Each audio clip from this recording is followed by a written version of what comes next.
Troisième événement, le 25 janvier 1993. C'est dans ma maison que les leaders s'étaient réunis. Puisque j'habitais, c'était moi, parmi les leaders, j'étais celui qui était le plus proche de la place Fréau. Donc, on s'était donné rendez-vous chez moi. À l'exception de Ninevi, tout le monde était là. Ninevi est resté chez lui, était en train de coordonner les affaires avec Kodjo Agbeyobe, puisqu'il avait des informations comme quoi les choses allaient mal, donc il appelait Kodjo Agbeyobe. Ça, je crois que sur ce point-là, chacun a pu vous dire exactement comment les choses se sont passées, mais nous, on attendait Ninevi chez moi, à la maison, à Noukope, à quelques mètres de la paroisse franciscaine de Hanoukope. Et tout le monde était là, Tchobo Boukari, Agboyibo, Ayeva Zarifou, tous à l'exception de Ninevi. Antoine Folly n'était pas venu. Si je le mentionne, c'est que ça a son importance après. Alors on est là, on attend. Je téléphone à Ninevi de temps en temps. Il me dit, mais écoute, les gens sont là depuis longtemps déjà. Ils vont finir par se disperser ou se décourager. Mais les hommes et les femmes, je dirais même les femmes et les hommes, ils sont arrivés à cette place. Ce n'étaient pas des gens qui pouvaient repartir. Ils étaient là avec une bougie pour accueillir nos hôtes de marque qui étaient de passage. Le ministre français Debarge, ministre de la coopération, Debarge, ministre de la coopération, et le ministre adjoint des Affaires étrangères, Schaeffer, de l'Allemagne. Ils étaient partis en avion pour rencontrer le chef de l'État qui se trouvait à Pia. Nous avions décidé depuis longtemps, lorsque nous avions appris qu'ils allaient venir, que nous allions leur faire une réception populaire pour qu'ils puissent aller dire à l'extérieur ce que voulait le peuple togolais. Il y avait une foule considérable. Mais le temps passait. Le temps passait. Je rappelle Ninevi, je dis, mais tu sais, il faut que... Il me dit, mais l'avion n'a pas décollé de Niamtougou. L'avion n'a pas décollé. Donc il ne faut pas qu'on aille s'exposer là-bas des heures et des heures sans être sûr. Je reçois un coup de fil. Quelque temps après, c'était M. Bikpi Benissan, le syndicaliste, qui me dit, mais Edouard, je ne sais pas. Les gens commencent à s'impatienter, ils attendent les leaders. Je lui dis, mais j'ai vu une Ninevi qui me dit qu'il est en communication avec la tour de contrôle pour savoir si l'avion va atterrir, et comme ça, on n'irait pas là-bas trop longtemps à l'avance. Il dit, qu'est-ce qu'on fait alors? Je dis, demande à Koubaja Touré, que Dieu ait son âme, lui aussi a quitté cette terre. Koubaja Touré qui était célèbre par ses turbans. Je lui dis, demande-lui, c'est un excellent orateur, il va trouver, il a du bagou, il va trouver des choses à dire pour maintenir la foule, pour contenir la foule.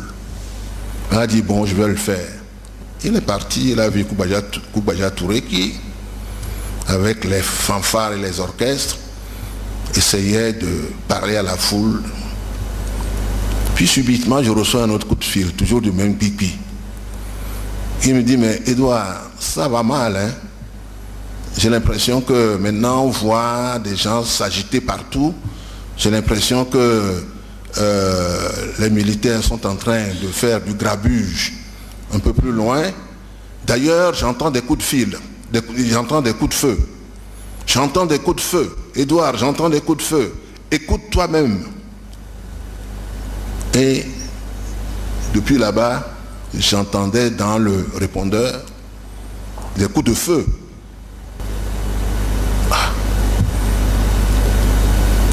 Qui me dit, écoute, moi je vais me mettre à l'abri. Je dis, mais vas-y. Il est parti. J'appelle Antoine Folly, qui lui habitait aussi pas loin de la pharmacie Mathia. Je lui dis, mais Antoine, mais toi tu es aux premières loges là. Comment ça va là-bas? Il me dit, ah oui, je vois les gens courir de partout. Ah oui, je vois les gens courir de partout. J'entends des coups de feu. Écoute, Edouard, on se reverra. Lui aussi, il s'est évaporé dans la nature. Qui peut lui reprocher? Alors, j'informe Ninévi, j'informe les camarades, et on décide qu'il faut que chacun rentre chez soi. Moi, je suis resté chez moi. Je voulais partir quelque part. Le commissaire Adomayapo était retraité à l'époque, c'est un de mes très grands amis. Il m'a dit non, non, non, non, Edouard, tu ne bouges pas d'ici, reste chez toi tranquillement. Si tu prends un chemin quelconque, tu vas risquer de tomber sur des choses que tu n'as pas prévues et ça peut aller très mal. Donc je suis resté chez moi. Les camarades sont partis un à gauche, chacun chez soi. Le bilan fut lourd, en perte de vies humaines. Et nous devons avoir une pensée émue pour tous ceux qui sont tombés ce jour-là. On a vu des femmes âgées essayant de grimper des murs pour tomber dans des maisons. On les a vus tomber. Les images de cette affaire existent. Il y a eu une cassette qui a été filmée par qui a été fait par un cinéaste amateur, quelqu'un qui est là, qui a utilisé sa caméra pour prendre. Et j'ai vu de mes propres yeux que c'était des militaires qui avaient fait cette affaire. Le bilan humain était lourd, le bilan matériel était encore lourd. Toutes les voitures qui ont ramené des délégations et qui étaient là, surtout les doubles cabines de l'UTD, mon parti, que je mettais à la disposition du Code 2 pour des manifestations de cette nature, 2 doubles cabines ont été brûlées. On se rappelle que les militaires déversaient de l'essence sur les voitures puis mettaient le feu. J'ai perdu 2 doubles cabines dans cette affaire. Sans compter la patrouille de la séquestration. Sans compter la maison. Alors de grâce, quand des fois on entend les gens poser des critiques à l'encontre de certains leaders, ma foi, ça peut faire mal parce qu'ils ne savent pas ce qu'ils ont souffert. Voilà pour ce qui concerne le 25 janvier. Merci, Monsieur le Premier ministre. Il y a Madame Ahiagno qui voudrait maintenant vous poser des questions. Excellence, moi je voudrais revenir sur la tragédie de Fréau-Jardin. Je voudrais avoir quelques précisions sur le lieu où je ne sais pas si c'est la marche devait avoir lieu. Est-ce que le premier lieu, est-ce qu'il y avait, c'était destiné quelque part, après il y a eu un changement de lieu selon les témoignages qu'on a eus, et puis des précisions sur l'heure exacte où la population devrait se rassembler pour accueillir les étrangers qui étaient là. Je voudrais... C'était au jardin Fréau que la population s'était rassemblée. C'était au jardin Fréau. On avait fait un podium pour asseoir les personnalités, disons les leaders des partis politiques et surtout nos hôtes. Donc tout était prévu à la place Fréau. On a dû changer de place. On devait aller quelque part. Oui, on a trouvé ça plus... Oui, oui.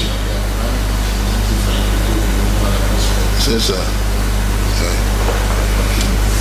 On voulait recevoir le ministre de Barge, la coopération, et le ministre des Affaires étrangères, adjoint des Affaires étrangères allemand, au Palais des Congrès. Et puis, on a dû changer d'avis parce que on se disait que c'était quand même pas l'endroit idéal pour les opposants recevoir les personnalités étrangères. On avait opté depuis longtemps pour les jardins Fréaux. Les heures, on devrait normalement être là-bas à partir de 15 heures. Hein. Mais la population était là-bas depuis midi. La population était là-bas depuis midi. Ce qui était particulièrement émouvant, c'était nos mamans. C'était nos mamans, dont certaines ont été piétinées. On a vu des mamans chercher à monter les murs.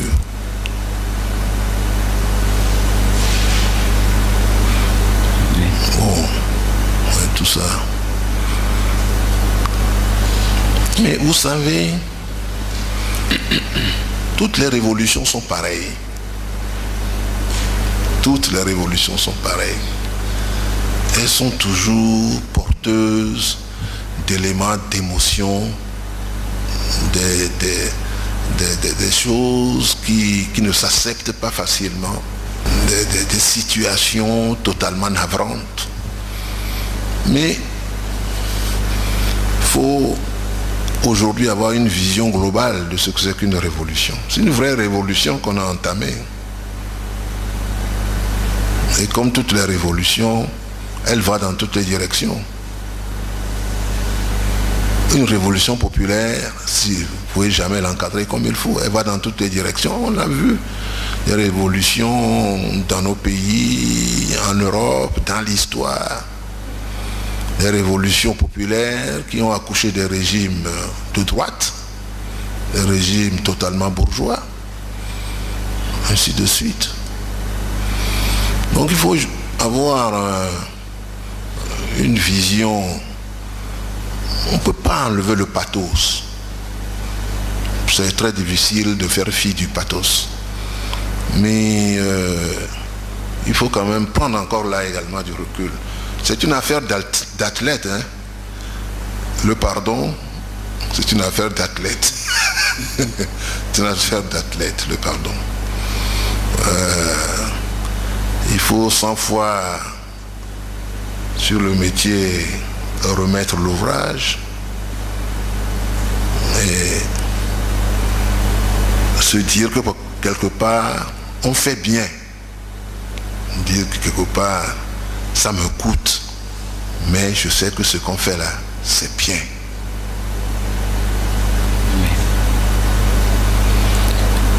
Merci, Monsieur le Premier ministre.